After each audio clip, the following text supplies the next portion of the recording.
नमस्कार साथियों, स्वागत है हमारे इस प्लेटफॉर्म एस्पिरेंट आईएएस पर आपका। आज से हमारे इस प्लेटफॉर्म पे एक नई शुरुआत होने जा रही है, जिसमें ज्योग्राफी सब्जेक्ट को लेकर पूरा सिलेबस कवर कराया जाएगा, जो कि स्टेट पीसीएस और यूपीएससी से रिलेटेड होगा। और इसी सीरीज को आगे बढ़ाते हुए आज का यह हमारा पहला सेशन होगा, जिसमें हम समुद्र विज्ञान यानी कि ओशियनग्राफी को स्टार्ट करने जा रहे हैं। और ओशियनग्राफी को लेकर यह हमारी पहली क्लास होगी, और इसी के साथ जो है यह पूरा का पूरा जो सीरीज होगा वह कंटिन्यू रहेगा और पूरा सिलेबस जो है वह कवर कराया जाएगा। और इस सीरीज का जो है आज का हमारा यह पहला वीडियो है, उसमें हम समुद्र विज्ञान का जो एक इम्पॉर्टेंट चैप्टर होता है ओशियन रिलीफ यानी कि समुद्र का जो तल होता है, उसकी जो तली होती है, जिसके उच्चावच के बारे में जो है वह हमारे सिलेबस में शामिल है और उससे रिलेटेड एग्जाम में क्वेश्चन बनते हैं। तो इसके रिगार्डिंग जो है वह आज हम समुद्र विज्ञान को शुरू करने जा रहे हैं। और इसके बाद जो है हम जो हमारा जलवायु विज्ञान है उसको कवर करेंगे। उसके बाद हम भू आकृतिक विज्ञान को कवर करेंगे और उसके बाद जो है वह भारत के भूगोल को भी कवर करेंगे, पूरा का पूरा सिलेबस। तो हमारे साथ जुड़ जाइए इस सीरीज के साथ। और अभी तक अगर आपने हमारे इस प्लेटफॉर्म को सब्सक्राइब न किया हो तो सब्सक्राइब कर लें। तो शुरू करते हैं। ज्योग्राफी एक इम्पॉर्टेंट सब्जेक्ट होता है किसी भी एग्जाम के लिए, स्टेट पीसीएस या यूपीएससी के लिए। लगभग 20 से 25 क्वेश्चन इससे आते ही आते हैं। तो इसलिए हमारा यह जो पूरा सेशन होगा वह काफ़ी इम्पॉर्टेंट होगा। तो आइए शुरू करते हैं अपने क्लास को और देखते हैं कि आज के इस वीडियो में हम क्या क्या देखेंगे। सबसे पहले क्लास शुरू करने से पहले हम जान लेते हैं कि ज्योग्राफी जो है उसमें हमें पढ़ना क्या क्या होता है। ठीक, तो ज्योग्राफी में हमें क्या क्या पढ़ना होगा तो उसको देख लेते हैं। तो सबसे पहले जो है हम ज्योग्राफी को दो मेजर डिवीजन में जो है वह बांट देते हैं। पहला कौन सा, तो वर्ल्ड ज्योग्राफी और इसके बाद इंडियन ज्योग्राफी। वर्ल्ड ज्योग्राफी और इंडियन ज्योग्राफी के रूप में हम अपने पूरे सिलेबस को पढ़ेंगे। वर्ल्ड ज्योग्राफी में क्या पढ़ना पड़ता है, तो 3 मेजर जो है वह सेगमेंट होता है वर्ल्ड ज्योग्राफी का। कौन कौन सा, तो जियोमॉर्फोलॉजी जिसे हम भू आकृति विज्ञान कहते हैं, ओशियानोग्राफी जिसे हम समुद्र विज्ञान कहते हैं, जो कि अब हम आज की इस क्लास में स्टार्ट कर देंगे। ठीक, और इसके अलावा तीसरा जो मेजर सेगमेंट होता है वर्ल्ड ज्योग्राफी का वह होता है क्लाइमेटोलॉजी। तो यह 3 जो पार्ट हैं काफ़ी इंपॉर्टेंट होते हैं। यह जो पूरे के पूरे थ्योरेटिकल पार्ट होते हैं, कोर ज्योग्राफी जो कहे जाते हैं, इन्हीं 3 पार्टों से मिलकर बनी होती है। ठीक, और इन्हीं से जो है वह कॉन्सेप्ट बेस्ड क्वेश्चन लगातार एग्जाम में पूछे जाते हैं। तो इन्हीं तीनों पार्ट को हम कवर करेंगे और इसके अलावा इंडियन ज्योग्राफी को भी कवर करेंगे। ठीक, तो पूरा का पूरा यह ज्योग्राफी हमारा हो गया। तो अब हम स्टार्ट करेंगे आज के इस सेशन में क्या, ओशियनग्राफी यानी कि समुद्र विज्ञान को जो है वह शुरू करेंगे। तो समुद्र विज्ञान की यदि हम बात करें तो उसमें हम क्या क्या पढ़ेंगे, यानी कि हमारा जो सिलेबस होने वाला होगा ओशियानोग्राफी का, उसमें क्या क्या होगा। तो सबसे पहले जो हम देखेंगे वो होगा ओशियन मार्फोलॉजी और बॉटम रिलीफ, यानी कि जो आज की हमारी क्लास होगी वह इसी चैप्टर को जो है वह स्टार्ट करते हुए होगी। तो ओशियन मार्फोलॉजी और बॉटम रिलीफ यानी कि जो समुद्र होता है उसके तल पे कौन कौन से उच्चावच होते हैं, वह कैसे उत्पन्न होते हैं, उनकी क्या विशेषताएं होती हैं, इन सब के बारे में जो है वह हम जानेंगे समझेंगे ओशियन मार्फोलॉजी में। इसके अलावा होता है जो टेम्परेचर ऑफ ओशियन, काफ़ी इंपॉर्टेंट चैप्टर होता है टेम्परेचर ऑफ ओशियन। इसमें हम ओशियन के, समुद्र के वर्टिकल और हॉरिजॉन्टल दोनों ही टेम्परेचर को पढ़ेंगे, उसके डिस्ट्रीब्यूशन को पढ़ेंगे और डिस्ट्रीब्यूशन को जो है वह प्रभावित करने वाले फैक्टर को भी पढ़ेंगे। तो काफ़ी अच्छे से हमारी जो हमारा पूरा का पूरा सीरीज होने जा रहा है। और इसके अलावा हम नेक्स्ट देखेंगे कि सैलिनिटी ऑफ ओशियन, यानी कि जो सामुद्रिक लवणता होती है, काफ़ी इंपॉर्टेंट चैप्टर होता है, उसको हम देखेंगे। ठीक, तो सामुद्रिक लवणता को भी देखेंगे। इसके अलावा ओशियन करेंट्स से रिलेटेड जो हमारा चैप्टर है उसको देखेंगे, जिससे लगातार क्वेश्चन बनते हैं। और इस लास्ट में टाइड टाइड हम देखेंगे, यानी कि जो ज्वार और भाटा होता है उसको देखेंगे। इसके अलावा जो है वह कुछ और चैप्टर्स इसमें रह जाते हैं, जिसमें कि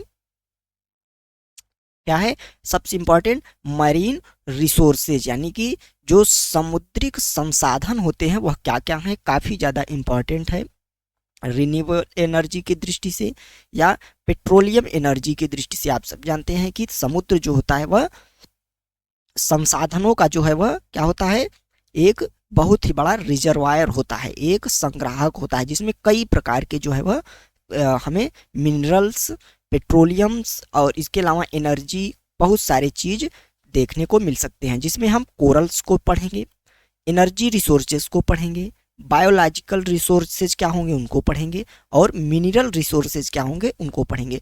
तो यह पूरा का पूरा जो सलेबस है हमारा ओशियानोग्राफी का रहा। तो यह जो पूरा सलेबस है लगभग हम 7 से 8 क्लास में या 10 क्लासें भी इसमें लग सकती हैं। काफ़ी अच्छे से जो है हम इसको यहाँ पे कवर करने वाले हैं। और इस पूरे सेशन के साथ यदि आप लास्ट तक जुड़े रहते हैं तो अब इसके अलावा ज्योग्राफी का जो ओशियानोग्राफी का चैप्टर होता है, यानी कि उसका एक पूरा पार्ट होता है, उसको कहीं से आपको पढ़ने की आवश्यकता नहीं पड़ेगी। तो हमारे साथ आखिरी तक बने रहें और अपने दोस्तों को भी इस सीरीज को शेयर करें। ठीक, तो चलिए शुरू करते हैं समुद्र विज्ञान। और इसमें हम आज का जो है हमारा पहला क्लास होने जा रहा है, पहला सेशन है। तो इसमें हम ओशियन मार्फोलॉजी और बॉटम रिलीफ के बारे में जो है वह पढ़ेंगे। ठीक, तो ओशियन मार्फोलॉजी और बॉटम रिलीफ को हम पढ़ेंगे। उससे पहले हम जानते हैं ओशियन होता क्या है, यानी कि इंट्रोडक्शन ऑफ ओशियन। ठीक, तो विश्व का लगभग जो है वह 1/3 हिस्सा क्या है, जलमंडल है। हाइड्रोस्फीयर जो है वह वर्ल्ड का लगभग 1/3 हिस्सा है। ठीक, 1/3 हिस्सा हाइड्रोस्फीयर है। बात करें यदि टोटल सरफेस एरिया की, यानी कि हमारा जो ग्लोब है, हमारी जो पृथ्वी है, अगर उसके पूरे एरिया को हम देखें तो वह कितना है, तो वह है लगभग 50,99,50,000 वर्ग किलोमीटर, समथिंग 51 करोड़ वर्ग किलोमीटर का जो हमारा पूरा एरिया है किसका, ग्लोब का, यानी कि हमारी अर्थ का जो एरिया है वह कितना है, 51 करोड़ का समथिंग।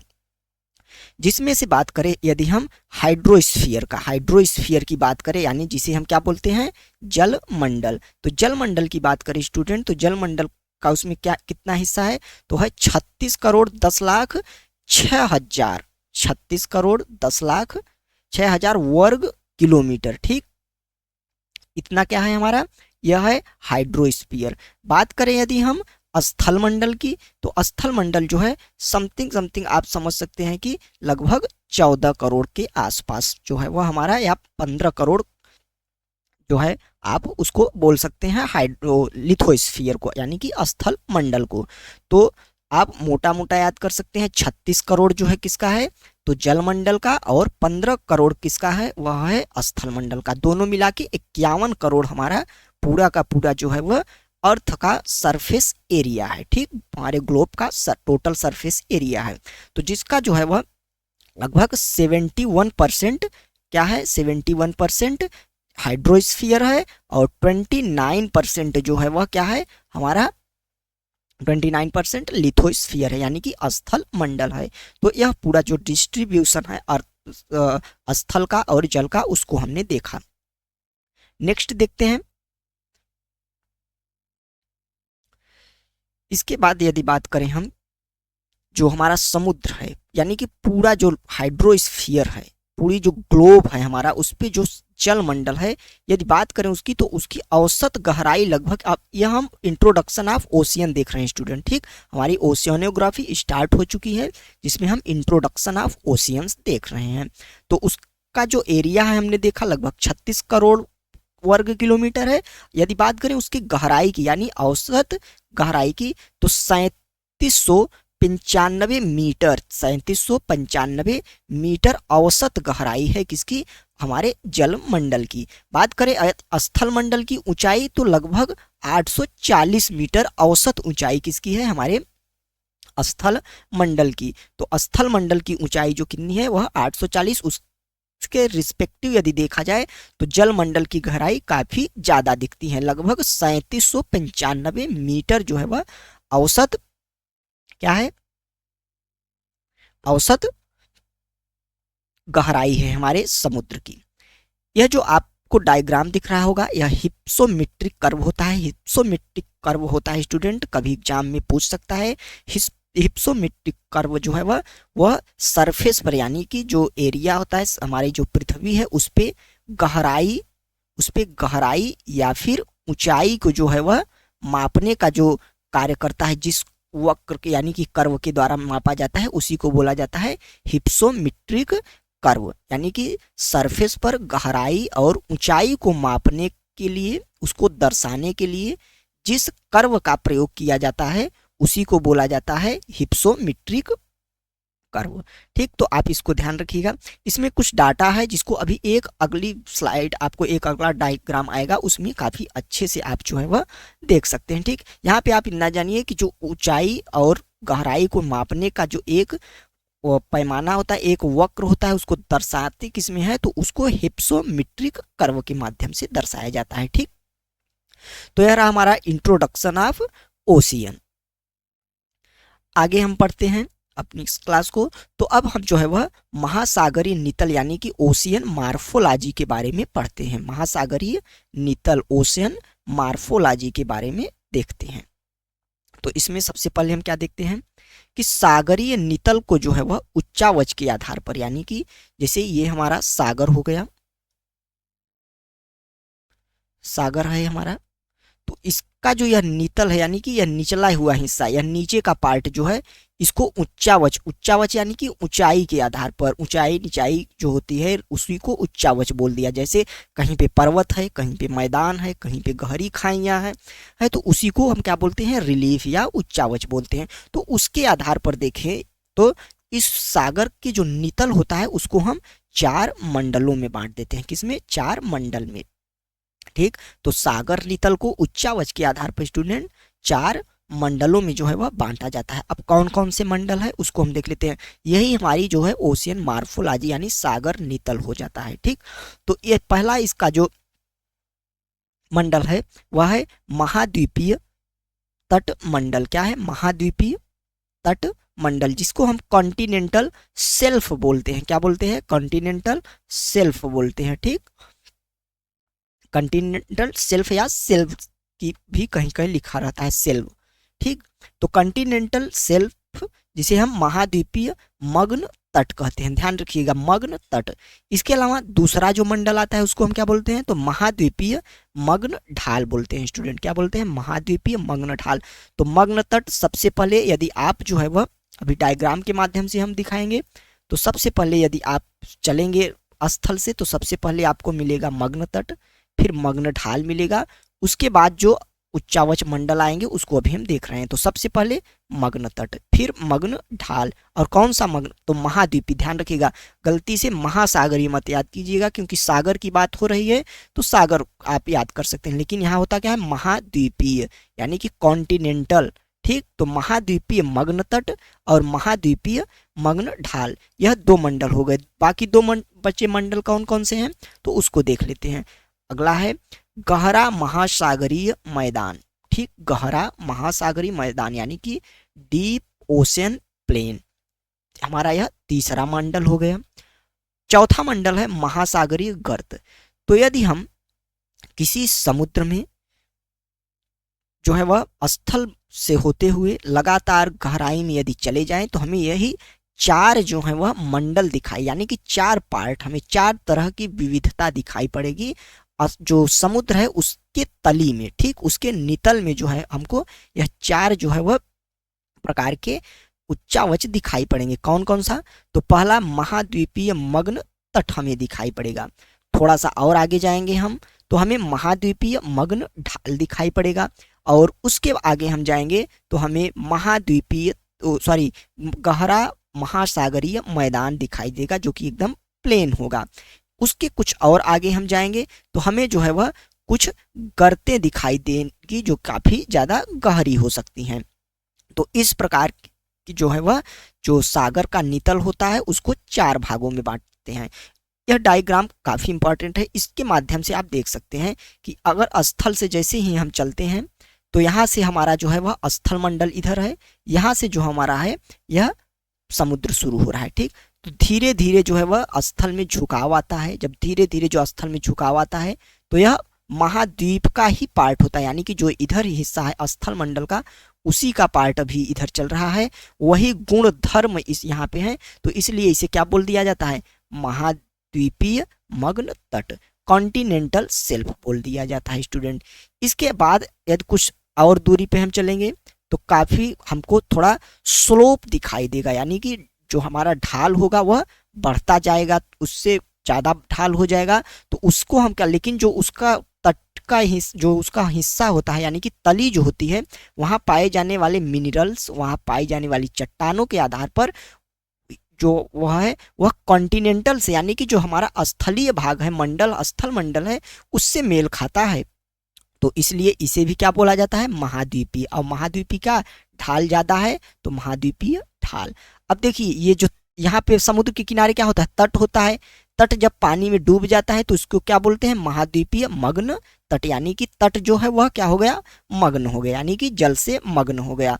आगे बढ़ते हैं तो ढाल बढ़ जाता है तो क्या बोल देंगे, महाद्वीपीय, क्या बोलेंगे, मग्न ढाल या महाद्वीपीय ढाल। ठीक, तो यह दो जो सेगमेंट हैं इसके आप याद कर सकते हैं इस प्रकार।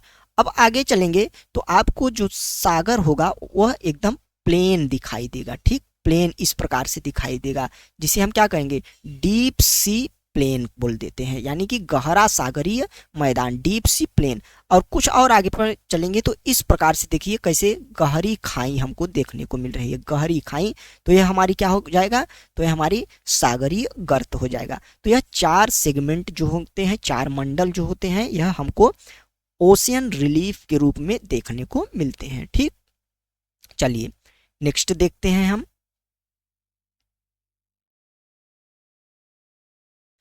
अब स्टूडेंट इन्हीं चार जो हमने अभी चार प्रकार के जो रिलीफ देखे, उच्चावच देखे, इन्हीं चारों को जो है हम डीप में स्टडी करने वाले हैं। ठीक, और इन्हीं के स्टडी को हम करेंगे तो वही हमारा क्या होगा, ओशियन मार्फोलॉजी और बॉटम रिलीफ। तो हमारा पहला चैप्टर जो होगा वह समाप्त होगा, लेकिन ध्यान रखिए काफ़ी बड़ा चैप्टर है जिसमें 2 क्लासेस लगेंगी। तो आज कि इस पूरे सेशन में हम इन्हीं चारों जो सेगमेंट हैं इनको काफ़ी अच्छे से डिटेल से जो है इनको हम देखने की कोशिश करेंगे। ठीक, तो सबसे पहला जो हमारा मंडल था वह क्या था, महाद्वीपीय मग्न तट, यानी कि कॉन्टिनेंटल शेल्फ।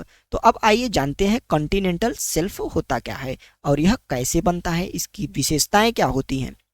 तो शुरू करते हैं। तो सबसे पहले महाद्वीपीय के जो है वह किनारे का भाग होता है। ठीक, क्या होता है, महाद्वीप के जस्ट किनारे का जो भाग होता है उसको क्या बोला जाता है, उसको बोला जाता है महाद्वीपीय मग्न तट। ठीक, जो कि महासागरीय जल में डूबा रहता है, यानी कि जो महाद्वीपों का किनारे का हिस्सा होता है वह क्या होता है, महासागरीय जल में डूबा रहता है। और इसके गहराई की बात करें तो यह औसत गहराई है, कहीं पे कम कहीं पे ज़्यादा आपको देखने को मिल सकती है। तो औसत गहराई स्टूडेंट 100 फैदम होती है। फैदम क्या होता है, फैदम समुद्री गहराई को मापने की एक यूनिट होती है, एक इकाई होती है। ठीक, और जिसको एक फैदम बराबर जिसमें 6 फीट होता है, लगभग 6 फीट, यानी कि लगभग 600 फीट औसत गहराई होती है किसकी, महाद्वीपीय मग्न तट की। इसको ध्यान में रखिएगा, स्टेटमेंट बेस्ड क्वेश्चन में जो है स्टूडेंट यह पूछा जा सकता है। ठीक, स्टेटमेंट बेस्ड क्वेश्चन में।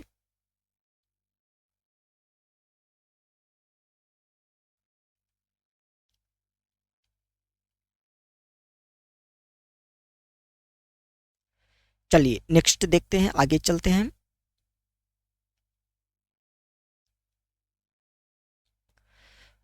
इसकी गहराई को हमने देख लिया, तो औसत गहराई लगभग कितना हमने देखा, 600 फीट या 100 फैदम के आसपास होती है। अभी मीटर में भी हम देख लेंगे। तो औसत ढाल की बात करें, औसत ढलान की, तो लगभग 1 डिग्री से 3 डिग्री के मध्य इसका ढाल होता है, यानी कि ढाल उतना ज़्यादा नहीं होता है, हल्का सा ढाल इसका होता है। ठीक, तो 1 डिग्री से 3 डिग्री के मध्य जो है इसका ढाल होता है किसका, महाद्वीपीय मग्न तट हम पढ़ रहे हैं, कॉन्टिनेंटल शेल्फ पढ़ रहे हैं। तो ढाल की बात करें तो 1 डिग्री से 3 डिग्री ढाल होता है, और महाद्वीपीय जो ढाल होता है, यहाँ पे ढाल देखिए लिख गया है, सॉरी, यहाँ होगा मग्न तट। ठीक, यहाँ पे मग्न तट होगा, इसको ठीक कर देते हैं, मिस प्रिंट होगा है।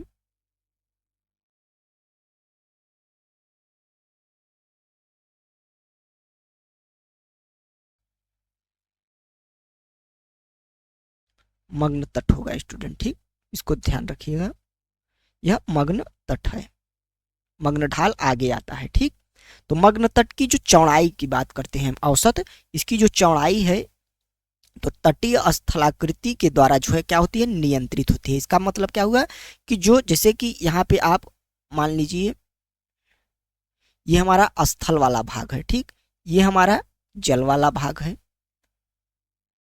अब जो है वह यहाँ पे मान लीजिए कोई एक बड़ा माउंटेन है, यदि माउंटेन है या कहीं कहीं पर यहाँ पे प्लेन है यानी कि मैदान है, तो इसी स्थलाकृति के द्वारा यह निर्धारित होगा कि जो कॉन्टिनेंटल शेल्फ है यानी कि महाद्वीपीय मग्न तट है, उसकी जो गहराई होगी स्टूडेंट, उसकी जो गहराई या उसकी जो चौड़ाई होगी, यानी कि उसकी जो चौड़ाई यानी कि तट से लेकर समुद्र की ओर वह कितना ज्यादा विस्तृत है, इसी पर निर्भर करेगा। यानी कि समुद्र के किनारे कोई बड़ा पर्वत है, कोई पठार है, कोई मैदान है, तो तटीय स्थलाकृति के द्वारा ही जो है वह निर्धारित होगा स्टूडेंट कि उसकी चौड़ाई यानी कि मग्न तट जो है उसकी चौड़ाई कितनी होगी। ठीक, तो इसको ध्यान में रखिएगा कि जो महाद्वीपीय मग्न तट होता है उसकी चौड़ाई जो है वह तटीय स्थलाकृति के द्वारा पूर्णतया नियंत्रित होती है। ठीक,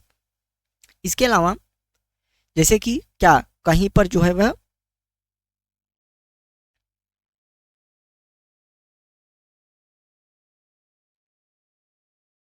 कहीं पे मान लीजिए पर्वत, जो अभी हमने बताया पर्वत अवस्थित होता है, कहीं पे मैदान अवस्थित होता है, तो उसी के कारण जो है वह यह स्थलाकृति की चौड़ाई जो है वह इस महाद्वीपीय मग्न तट की जो चौड़ाई हो वह निर्धारित हो जाती है। तो इसको तो हमने समझ लिया। नेक्स्ट चलते हैं आगे।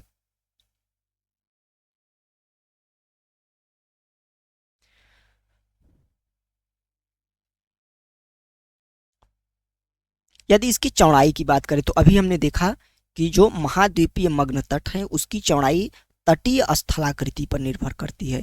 तो इसलिए तटीय स्थलाकृति पर निर्भर करती है, तो तटीय स्थलाकृति हर तट के किनारे जो है वह समान नहीं रहेगी, कहीं पे पर्वत रहता है, कहीं पे मैदान, कहीं पे मरुस्थल हम देखते हैं मैप में। तो उसके हिसाब से जो इसकी चौड़ाई भी होती है वह जगह जगह पर वेरी करती रहती है। तो आमतौर पर जो इसकी औसत चौड़ाई मानी जाती है वह 80 जो है वह किलोमीटर मानी जाती है। ठीक, 80 किलोमीटर, और गहराई जो है अभी हमने देखा था जो कि कितना था, 100 फैदम, 100 फैदम, और मीटर में बात करें तो लगभग 130 मीटर मानी जाती है। ठीक, और यह किसके द्वारा नियंत्रित होती है, तो तट के किनारे जो स्थलाकृति होगी उसी के द्वारा निर्धारित होगी। ठीक, तो इसको आप ध्यान में रखिएगा कि 80 किलोमीटर इसकी औसत जो है वह चौड़ाई होती है, लेकिन कहीं कहीं पर वैरी करता है। तो जैसे कि मान लीजिए दक्षिण अमेरिका का जो पश्चिमी तट हुआ, दक्षिण अमेरिका का पश्चिमी तट यानी कि जो प्रशांत महासागर के किनारे वाला तट है वह क्या है, वह सकरा है, वह सकरे मग्न तट का उदाहरण है। वहां पे लगभग 16 किलोमीटर का, सिर्फ 16 किलोमीटर का मग्न तट पाया जाता है। ऐसा क्यों होता है, क्योंकि आप जानते हैं कि दक्षिण अमेरिका के पश्चिमी तट पर कौन सा पर्वत है, तो एंडीज, एंडीज पर्वत है। और पर्वतों के किनारे अभी हम पढ़ेंगे कि पर्वतों के किनारे मग्न तट जो होते हैं स्टूडेंट वह सकरे हो जाते हैं, क्योंकि पर्वत उठ जाता है, इसलिए जो तटीय भाग होता है वह काफी ज्यादा विस्तृत नहीं हो पाता है और वहाँ गहराई ज्यादा हो जाती है। इसलिए जो है एंडीज के कारण दक्षिण अमेरिका के पश्चिमी तट जो है वह वहाँ पे सकरे मग्न तट पाए जाते हैं। तो सकरा मग्न तट होने का कारण क्या है, पर्वत होता है। ठीक, नेक्स्ट देखते हैं कि और जगह किस प्रकार के मग्न तट हैं। तो बात करें यदि हम उत्तर अमेरिका का पूर्वी तट, तो यह मध्यम चौड़ाई वाला है, कितना, लगभग 97 से 120 किलोमीटर तक की चौड़ाई जो है वह उत्तर अमेरिका के जो अटलांटिक महासागर वाला हिस्सा होगा, ठीक, यानी कि उत्तर अमेरिका का पूर्वी तट जो होगा वहाँ पे मध्यम चौड़ाई वाला मग्न तट पाया जाता है। जबकि बात करें हम चीन सागर की, आर्कटिक सागर की, तो यहाँ पे जो है वह चौड़े जो है वह मग्न तट, कई 100 किलोमीटर के मग्न तट हमें देखने को मिल सकते हैं। तो इस प्रकार 3 कैटेगरी हमने देख लिया मग्न तटों की, कहाँ पर जो है वह अधिक सकरे मिलेंगे, कहाँ पर अधिक जो है वह चौड़े होंगे और कहाँ पे मध्यम प्रकार के मग्न तट होंगे। और यह किससे निर्धारित होगा, तो तटीय स्थलाकृति के द्वारा जो है वह निर्धारित होता है। तो आप ध्यान में रखिएगा, जैसे आपको कहीं किसी मग्न तट नहीं याद है तो आप जो स्टेटमेंट बेस्ड क्वेश्चन होते हैं वहाँ पे आप जो है वह अंदाजा लगा सकते हैं कि किस महाद्वीप के किनारे कौन सी स्थलाकृति है। मैप आप ध्यान में रखेंगे कि वहाँ पे पर्वत है, मैदान है, तो उस आधार पर बता सकते हैं कि जो मग्न तट होगा वह चौड़ा होगा कि सकरा होगा। ठीक, चलिए आगे चलते हैं।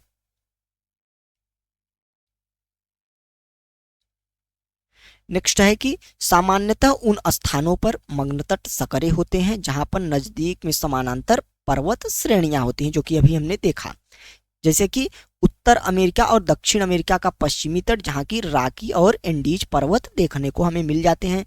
तो यह हमने देख लिया, यह तो हमने पहले ही पढ़ा। इसके अलावा जो है अगला देखते हैं कि जबकि मैदानी जो क्षेत्र होते हैं या उनके जो तटीय भाग होते हैं या नदियों के मुहाने, यानी कि जैसे कि मुहानों पर कोई बड़ी नदी जाके मिल रही है तो अपने साथ जो है वह अवसाद लेके जाएगी, निक्षेपित करेगी और जो तट होगा, मग्न तट होगा, वह चौड़ा हो जाएगा। ठीक, लेकिन एक अपवाद है, मिसिसिपी नदी जो है वह मैक्सिको की खाड़ी में गिरती है और वहां पे जो है मग्न तट हमें सकरे देखने को मिलते हैं। ऐसा क्यों होता है, तो सागरीय तरंगों के कारण होता है। ठीक, कोई बहुत बड़ा यहाँ पे साइंस नहीं है, आप इस बस इतना याद रखिएगा कि नदियों के मुहाने के किनारे जो है वह मग्न तट जो होते हैं वह चौड़े होते हैं, लेकिन अपवाद स्वरूप मिसिसिपी नदी के किनारे जो है वह मग्न तट सकरे हैं। ऐसा कारण समुद्री तरंगों की वजह से है। ठीक, तो यह एक हमारा फैक्ट हो गया। इसके बाद नेक्स्ट हम चलते हैं, महाद्वीपीय जो मग्न तट हैं वह कुल सागरीय क्षेत्र की बात करें तो लगभग 8.6%, काफी इंपॉर्टेंट है, 8.6% हिस्से पे, यानी कि जो पूरा का पूरा सागर है उसके लगभग 8.6% हिस्से पर महाद्वीपीय मग्न तट जो है वह फैले हुए हैं। बात करें यदि एक एक करके महासागरों की, तो 3 मेजर जो है महासागर हैं हमारे समक्ष, जिसमें अटलांटिक महासागर जो है स्टूडेंट, इसमें मग्न तट का जो क्षेत्रफल है वह ज्यादा है, यानी कि 13 किलोमीटर। कुल अटलांटिक महासागर का लगभग 13% हिस्सा क्या है, वह है मग्न तट। तो यह डाटा जो है याद करने वाला है और काफी बड़ा और मुश्किल भी नहीं है, यह एग्जाम में पूछा जाता है। ठीक, तो लगभग 13% स्टूडेंट अटलांटिक महासागर का मग्न तट है। इसके अलावा 5.7% हिस्सा प्रशांत महासागर का मग्न तट है। ठीक, और 4.2 हिंद महासागर का जो है वह हिस्सा क्या है, महाद्वीपीय मग्न तट का है। तो 8.4 आप याद रखिएगा। इसके अलावा 13 और 5.7 और 4.2 यह हमारा एक डाटा हो गया। ठीक, नेक्स्ट देखते हैं, अगला है कि जो महाद्वीपीय मग्न तट हैं इसकी उत्पत्ति कैसे हुई, यह बने कैसे, तो इसको हम जो है वह ध्यान रखकर इसको देख लेते हैं। तो सबसे पहले जो इसका कारण होता है, कई विद्वानों के द्वारा अलग अलग मत हैं, सिद्धांत है, जो कि हमें पढ़ने की जरूरत नहीं है। यहाँ पे वन लाइनर हमने आपके लिए तैयार कर रखा है, उसको आप देखकर आप MCQ बेस्ड क्वेश्चनों को सॉल्व कर ले जाएंगे और मेंस में भी इन पॉइंट के माध्यम से आपका उत्तर अच्छा हो सकता है। तो आप देख सकते हैं कि जो समुद्री अपरदन होता है, ठीक, यानी कि समुद्री लहरों के द्वारा जो अपरदन होता है, तटीय भाग को काटते काटते वह उसको नीचे कर देता है, समुद्र का जल आगे की ओर बढ़ जाता है, जिसके कारण जो है वह मग्न तट का निर्माण होता है। एक कारण यह हुआ। इसके अलावा तटीय निक्षेप, यानी कि नदियों के द्वारा लाया गया निक्षेप, सागर की लहरों के द्वारा किया गया तट पे निक्षेप, यह भी मग्न तट को जो है वह चौड़ा बनाता है या उसका निर्माण करता है, उसकी उत्पत्ति में योगदान देता है। इसके अलावा बात करें महाद्वीपीय सीमांतों का धसाव, यानी कि जो कॉन्टिनेंटल मार्जिन्स होते हैं, यानी कि समुद्र का जो तटीय हिस्सा होता है, यदि उसमें धसाव हो जाए, जो महाद्वीप या समुद्र का जो तटीय हिस्सा होता है यदि उसमें धंसाव हुआ तो वह जो है वह महाद्वीपीय मग्न तट का रूप ले लेता है। तो यह भी एक उत्पत्ति के कारणों में इंपॉर्टेंट है। इसके अलावा फाल्ट जो है भ्रंशन की क्रिया, भ्रंशन के कारण जो है वह महाद्वीपीय मग्न तट की उत्पत्ति हो सकती है। तो यह भी एक मेजर इंपॉर्टेंट कारण है। इसके अलावा समुद्र का जो तल होता है, जो उसका सी लेवल है, उसमें होने वाले बदलाव यह जलवायु परिवर्तन के कारण होता है। मान लीजिए आपने पढ़ा होगा कि प्लिस्टोसीन युग में हिमकाल आया। हिमकाल के दौरान सागर का जो स्तर था जिसे हम सी लेवल बोलते हैं वह नीचे चला गया था, क्योंकि जमने के बाद जो है उसका जो समुद्र का जल होता है वह पीछे चला गया था। तो सी लेवल जो है काफी नीचे चला गया। तो जो मग्न तट था वह क्या किस में बदल गया, वह महाद्वीपीय भाग में यानी स्थलमंडल में बदल गया। लेकिन जैसे ही बर्फ पिघली, सागर का जल जो है वह आगे की ओर बढ़ा, तो काफी ज्यादा दूर तक जो है वह स्थलीय हिस्सा जो है वह डूबता हुआ चला गया, और जिसके कारण काफी ज्यादा जो है वह सागर के क्षेत्र में आ गया, और उसी के कारण मग्न तट का भी निर्माण हुआ। तो यह एक इम्पॉर्टेंट जो है स्टूडेंट जो है कारण हो सकता है। तो समुद्र तल के में होने वाला जो बदलाव है वह भी मग्न तट की उत्पत्ति का कारण बनता है। तो इस प्रकार मग्न तट के बारे में जो पहला इसका सेगमेंट था, जो 4 सेगमेंट हमें पढ़ने हैं, महाद्वीपीय मग्न तट, महाद्वीपीय मग्न ढाल, गहरे सागरी मैदान और जो है वह गर्त। तो इन चारों में से जो हमारा पहला था काफी इंपॉर्टेंट था, इसको हमने काफी अच्छे से देख लिया। ठीक, अब चलते हैं नेक्स्ट। तो आगे का जो हमारा होने वाला है पार्ट वह होगा क्या, महाद्वीपीय मग्न ढाल। तो अब महाद्वीपीय मग्न तट को पढ़ने के बाद महाद्वीपीय मग्न ढाल को हम देखेंगे। कॉन्टिनेंटल स्लोप बोला जाता है इसको। तो यह जो है वह मग्न तट तथा जो गहरे मैदान होते हैं उनके बीच का तीव्र ढाल वाला जो है वह मंडल होता है, और उसी को महाद्वीपीय जो है मग्न ढाल बोला जाता है। ठीक, और महाद्वीपीय मग्न ढाल क्या होता है, तो मग्न तट और गहरे मैदान के बीच का जो हिस्सा होता है स्टूडेंट वह क्या होता है, मग्न ढाल होता है। और इसका जो ढाल है वह विभिन्न क्षेत्रों में अलग अलग होता है, और वह कितना होता है, ऐसा क्यों होता है, उसको अभी हम देख लेते हैं। ठीक, और मग्न ढाल होता क्या है यह तो आपने डिफिनीशन से जान लिया। आगे देखते हैं कि जो हमारा महाद्वीपीय मग्न ढाल होता है इसका जो औसत ढाल होता है, यानी कि इसकी जो औसत ये स्लोप होता है वह कितना है लगभग, तो यह 5 डिग्री के आसपास है। कितना, 5 डिग्री के आसपास। तो औसत ढाल स्टूडेंट 5 डिग्री होता है। महाद्वीपीय मग्न तट का हमने कितना पढ़ा था, 1 डिग्री से 3 डिग्री। ठीक, तो आप इसको ध्यान रखिएगा। और महाद्वीपीय जो मग्न ढाल है उसका 5 डिग्री। ठीक,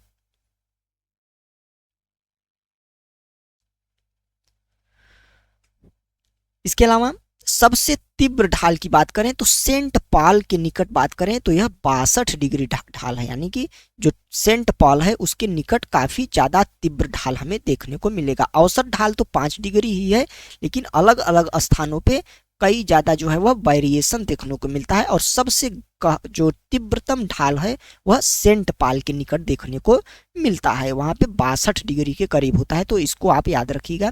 इसके अलावा मग्न ढाल की जो गहराई है वह लगभग 200 से 2000 मीटर के आसपास रहती है। कितना, 200 से 2000 मीटर तक की जो गहराई होती है वह किसकी होती है, मग्न ढाल की। अभी हमने मग्न तट देखा था, तो लगभग औसत जो गहराई है उसकी 130 की जो है वह मीटर होती है। ठीक, और बात करें मग्न ढाल की तो 200 से लगभग 2000 मीटर तक इसकी गहराई हो सकती है मग्न ढाल की।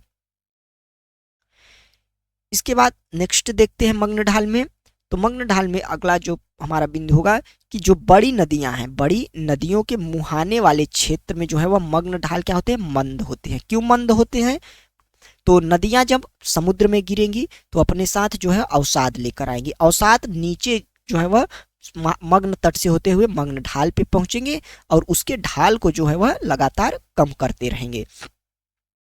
तो इस प्रकार स्टूडेंट जो बड़ी नदियां होती हैं उनके किनारे का, उनके मुहानों के पर जो मग्न ढाल पाए जाएंगे वह क्या होंगे, तो वह मंद होंगे। ठीक, जबकि पर्वतों के किनारे तथा जो सकरे मग्न तट होते हैं, यानी कि पर्वतों के किनारे निश्चित रूप से सकरे मग्न तट होंगे, क्योंकि अभी हमने पढ़ लिया। और जहां सकरे मग्न तट होंगे वहां पर जो मग्न ढाल होगा स्टूडेंट, वह क्या होगा, वह तीव्र होगा। तो मग्न ढाल कहाँ पे मंद होगा, कहाँ पे तीव्र होगा, यह कॉन्सेप्चुअल तरीके से आपने इसको देख लिया। ठीक, चलिए आगे देखते हैं।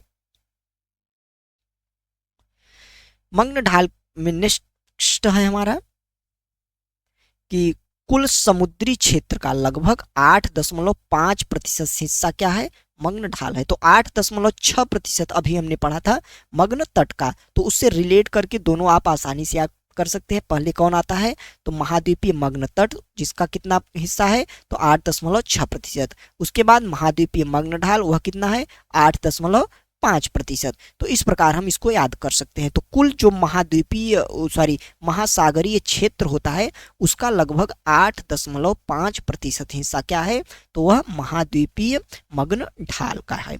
बात करें एक एक महासागरों की, तो अटलांटिक महासागर में 12.4% महाद्वीपीय मग्न ढाल पाए जाते हैं, और प्रशांत महासागर में 7% जो है स्टूडेंट, वह प्रशांत महासागर में मग्न ढाल का हिस्सा है। जबकि हिंद महासागर में 6.5% जो है वह महाद्वीपीय मग्न ढाल पाए जाते हैं। तो इस प्रकार यह तीनों महासागरों में जो है वह मग्न ढाल का वितरण हो गया। नेक्स्ट देखते हैं, अगला बिंदु है महाद्वीपीय मग्न ढाल में कि ऊपर मग्न ढाल के ऊपर जो है वह महासागरीय कंदराएं पाई जाती है, यानी मग्न ढाल जो होता है स्टूडेंट, उसके ऊपर ही जो है वह क्या पाई जाती है, महासागरीय कंदराएं। तो मैरीन जो है वह कैनियन आप पढ़ने को मिलेगा, कहीं कहीं यह टर्म आपको मिलेगा, मैरीन कैनियन। तो मैरीन कैनियन क्या होता है स्टूडेंट, तो कि जो महाद्वीपीय ये मग्न तट हुआ, इसके बाद जो हिस्सा है यहाँ तक मग्न ढाल है, इसी के ऊपर जो है स्टूडेंट जो स्थल होगा वह इस तरह कंदरा के रूप में जो है वह फटा हुआ होगा, जिसे महाद्वीपीय कंदरा बोला जाता है। ठीक, इसकी उत्पत्ति कैसे हुई, कैसे इसका विकास हुआ, काफी ज्यादा इसमें थ्योरीज हैं, डेविस की थ्योरी है, इसके अलावा जो है इसमें पंख सिद्धांत है, ट्रिब्यूटिटी थ्योरी जिसको बोला जाता है, इसके अलावा इसमें तरंग सिद्धांत है, पटल विरूपणी सिद्धांत है, जो कि इतना ज़्यादा आवश्यक नहीं है जीएस के स्टूडेंट्स के लिए। तो उसके हिसाब से आप सिर्फ इतना जानिए कि महासागरीय जो कंदराएं हैं इसकी अवस्थिति जो है स्टूडेंट वह महाद्वीपीय मग्न ढालों पर होती है। ठीक, तो यह एक अन्य जानकारी रही हमारे लिए। नेक्स्ट देखते हैं महाद्वीपीय जो मग्न ढाल है। इस प्रकार हमारा जो महाद्वीपीय मग्न ढाल है वह खत्म हो गया, और महाद्वीपीय मग्न ढाल को पढ़ने के बाद महाद्वीपीय जो महासागरीय मैदान है उसको हम देखते हैं। तो महाद्वीपीय मग्न तट को हमने देखा, महाद्वीपीय मग्न ढाल को देखा, अब गहरे जो डीप सी प्लेन है उसको हम देख लेते हैं, उनके क्या कैरेक्टरिस्टिक्स हैं उसके बारे में देखते हैं। तो सागरीय मैदान जो है वह महासागर नितल का सर्वाधिक विस्तृत जो है वह मंडल होता है, यानी कि जो चारों मंडल हैं उसमें से जो सर्वाधिक विस्तृत यानी कि बड़े जो मंडल है, सबसे बड़ा मंडल है वह क्या है, महासागरीय मैदान। बात करें सागरीय मैदान का, तो इसका औसत ढाल 0.5 डिग्री है, यानी कि न के बराबर इसका ढाल, यानी कि बहुत ही हल्का स्लोप इसका है, एकदम प्लेन मैदान की तरह होता है। ठीक, तो इसके ढाल को आप याद रखिएगा, महासागरीय मैदान का ढाल 0.05 डिग्री होता है। ठीक, इसके अलावा इस बात करें यदि इसकी गहराई की, तो इसकी गहराई स्टूडेंट 3000 से 6000 मीटर के करीब हो सकती है। इसकी गहराई 3000 से 6000 के मध्य वैरी करती रहती है, कहीं पे कम कहीं पे ज़्यादा। इसके अलावा यह समस्त जो महासागरीय क्षेत्र है उसका लगभग 75.9% भाग होता है। अभी हमने देखा था कि महासागर का सबसे विस्तृत हिस्सा होता है, तो 75.9% जो है हिस्सा जो है वह महासागरीय क्षेत्र का महासागरीय क्षेत्र का लगभग 75.9% हिस्सा जो है वह महासागरीय मैदानों का होता है। तो काफी विस्तृत क्षेत्र होता है, तो 75.9% आप इसको ध्यान में रखिएगा। इसके अलावा महासागरीय मैदान के संबंध में अगला बिंदु है कि 80%, प्रशांत महासागर का लगभग 80.3% हिस्सा स्टूडेंट क्या है, महासागरीय मैदान है, डीप सी प्लेन, काफी ज्यादा बड़ा है। इसके बाद 80.1%, थोड़ा सा उससे कम, यानी कि हिंद महासागर का है। हिंद महासागर में भी काफी ज्यादा विस्तृत मैदान देखने को मिलता है।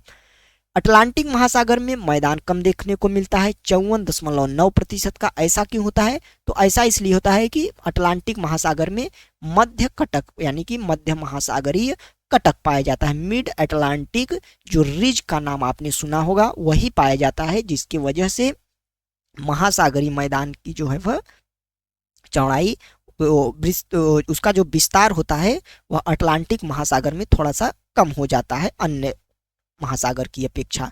तो मिड अटलांटिक रिज के कारण ऐसा होता है। तो आप इन तीनों को देख लीजिए, 80.3%, 80.1% और 54.9%।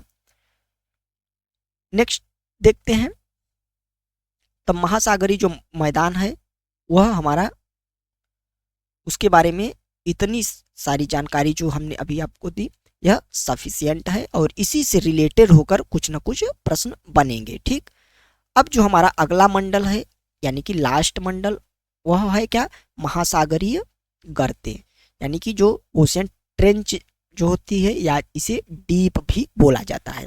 तो यह महासागर का सबसे गहरा भाग होता है। ठीक, महासागर का सबसे गहरा हिस्सा होता है, और यह कुल सागरीय क्षेत्र का लगभग 7% है। कितना है, लगभग 7%। सबसे कम क्षेत्र पे पाई जाती है, लेकिन सबसे ज्यादा क्या होती हैं, गहरे होती हैं।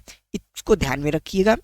इनके बारे में नेक्स्ट देखते हैं क्या है कि अगला इनका जो बिंदु है, तो अभी तक जो है वो कुल लगभग 57 जो गर्त हैं उनका पता लगाया जा चुका है। ओवरऑल ग्लोब पे हमारे जो हाइड्रोस्फीयर है, महासागर हैं, उनमें लगभग 57 गर्तों का पता लगाया जा, ऐसा नहीं है कि सिर्फ 57 ही है और ज्यादा है, लेकिन जो अभी रिकॉर्ड में लगभग 57 गर्तें जो है वह पता लगाई गई हैं, जिसमें से 32 जो गर्तें हैं वह कहाँ पे हैं, प्रशांत महासागर में। 32 गर्तें प्रशांत महासागर में हैं। अटलांटिक महासागर की बात करें तो 19 गर्त हैं, और हिंद महासागर में हो जो है वह लगभग 6 गर्तें पाई जाती हैं। ठीक, तो इस प्रकार कुल 57 गर्तें हमें देखने को मिलती हैं। तो यह रहा पूरा का पूरा हमारा जो ओशियन मार्फोलॉजी और बॉटम रिलीफ है। आज का जो है हमारा सेशन यहीं तक। अगला सेशन जो इसी से टॉपिक से रिलेटेड होगा वह होगा कि जो हमारी यह 3 इंपॉर्टेंट ओशियन है, इनको एक एक करके हम उठाएंगे और इनके बारे में, इनके ओशियन रिलीफ के बारे में, बॉटम रिलीफ के बारे में देखेंगे। प्रशांत महासागर का देखेंगे, अटलांटिक महासागर का और हिंद महासागर का। तो नेक्स्ट क्लास जो हमारी होने वाली है वह इसी पे बेस्ड होगी। तो उसी के साथ जो हमारा यह पहला चैप्टर होगा ओशियन मार्फोलॉजी और बॉटम रिलीफ, वह समाप्त हो जाएगा। इसके बाद हम टेम्परेचर ऑफ ओशियन यानी कि समुद्र के तापमान पे चलेंगे। ठीक, तो आज का सेशन हमारा स्टूडेंट यहीं तक। मिलते हैं आपसे नेक्स्ट सेशन के साथ, और आप हमारे साथ आखिरी तक जुड़े रहिए। और अभी तक अगर आपने हमारे प्लेटफॉर्म को सब्सक्राइब न किया हो तो उसको सब्सक्राइब कर लें। ठीक, और क्लास देखने के लिए धन्यवाद, हमारे साथ जुड़ने के लिए बहुत बहुत धन्यवाद। मिलते हैं नेक्स्ट क्लास के साथ, तब तक के लिए नमस्कार, जय हिंद।